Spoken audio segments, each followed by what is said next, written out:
Bonjour, nous sommes le jeudi 12 mars 2026 et le sujet est Michel-Édouard Leclerc qui annonce une baisse significative de 30 centimes par litre sur les carburants. Est-ce vraiment une annonce? 30 centimes.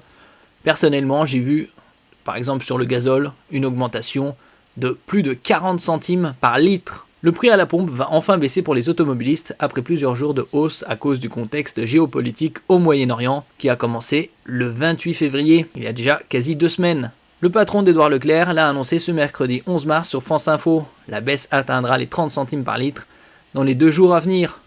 N'oubliez pas de vous abonner pour plus de news nationales, européennes et internationales sur ce monde merveilleux dans lequel nous vivons. Une bonne nouvelle pour les consommateurs, entre guillemets. Invité sur France Info ce mercredi 11 mars, Michel-Édouard Leclerc, le patron d'Édouard Leclerc, a annoncé une baisse du prix des carburants dans les centres Leclerc, dans les systèmes U et probablement dans les intermarchés et les carrefours, alors que le gazole dépasse les 2 € le litre, une première depuis 2022, à cause de la guerre au Moyen-Orient. En 2022, à partir du 24 février 2022, c'était le conflit armé entre la Russie et l'Ukraine. Cette baisse de 30 centimes par litre interviendra en 2 temps. Hier soir, on a réussi à négocier d'être parmi les premiers dans le mouvement de baisse. Sur les 2 jours qui viennent, au fur et à mesure que les stations sont réapprovisionnées, on va avoir une fois 23 centimes de baisse, puis encore 7 centimes de baisse, soit à peu près 30 centimes de baisse par litre. Dans les 2 jours, les prix des carburants en général, du gazole en particulier, vont descendre entre 27 et 30 centimes du litre pour le consommateur, a expliqué Michel-Édouard Leclerc qui n'a pas compris la rapidité des hausses des prix. Bon, ça c'est 30 centimes, comme je disais précédemment, ça dépend des endroits, mais la hausse ces 2 dernières semaines est supérieure à 40 centimes. Comment les distributeurs sont-ils parvenus à une telle baisse? C'est dû parce qu'on a l'impression de se faire avoir, comme les automobilistes, avec cette rapidité d'exécution presque automatique. On a mis la pression sur les raffineurs et l'État nous a aidés, a indiqué le patron d'Édouard Leclerc.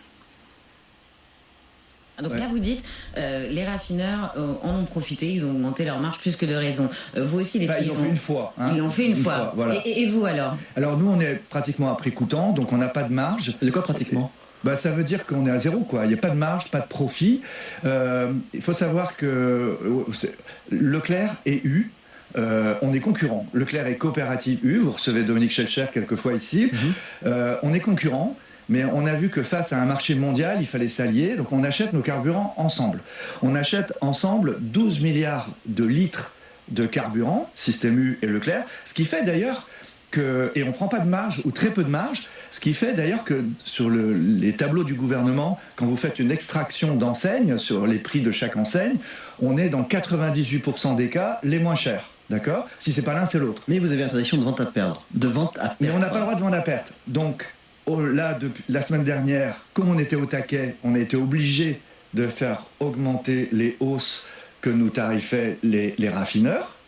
Voilà, mais je vous annonce quand même une bonne nouvelle. Dites-nous. C'est que hier soir, tard, on a réussi à négocier d'être parmi les premiers dans le mouvement de baisse. Donc sur les 2 jours qui viennent, au fur et à mesure que les stations sont réapprovisionnées, on va avoir une fois 23 centimes de baisse, puis encore 7 centimes de baisse, soit à peu près par litre. 30 centimes de baisse par litre. Comment vous avez obtenu ceci ? Je précise, parce que après ça circule. Donc dans les 2 jours là, il faut le temps que les camions arrivent dans les citernes, dans les cuves, et qu'elles soient vides pour les renouveler. Dans les 2 jours, le prix des carburants en général, enfin du gasoil en particulier, va descendre entre 27 et 30 centimes du litre pour le consommateur. Dans les centres Leclerc, dans les systèmes U, probablement dans les intermarchés, les carrefours. Alors comment ça se fait? Comment vous l'avez obtenu? C'est dû à quoi cette baisse? Alors c'est dû d'une part au fait qu'on a eu l'impression de s'être fait avoir comme les automobilistes avec cette rapidité d'exécution presque automatique, quoi. Et un Leclerc blessé ou vous voulez dire que vous avez mis la pression sur les raffineurs? Vous avez mis la pression On a mis la pression sur les raffineurs et l'État nous y a aidés parce que franchement... Il faut se rappeler qu'il y a quelques années, Total avait réalisé un bénéfice net de 20 milliards d'euros. Donc bien évidemment qu'ils se font des super marges. J'étais pas trop d'accord. J'étais pas d'accord du tout qu'on vienne nous faire le coup des contrôles du pompiste dans les stations. Enfin, ça vous a énervé ce qu'a fait le gouvernement? L'inflation, elle est à l'échelle mondiale. Il n'y a que 2 pays qui contrôlent ces stations-service, c'est la Corée du Sud et la France, pour cette histoire. Donc ça ne nous met pas dans les cours des grands. Et puis, je veux dire, même si le pompiste de Vernon ou le pompiste, je sais pas, avait pris sa marche sur sa petite cuve, ça expliquait pas la flambée des prix, ça expliquait pas cette augmentée générale en Europe, parce que la France, le prix en France est le même que dans la moyenne européenne. Hein. N'est-ce pas normal aussi que le gouvernement, pour reprendre votre expression, contrôle votre marge sur votre petite cuve? C'est normal, donc il vérifie que vous ne prenez pas dans vos poches. Et pas les raffineurs.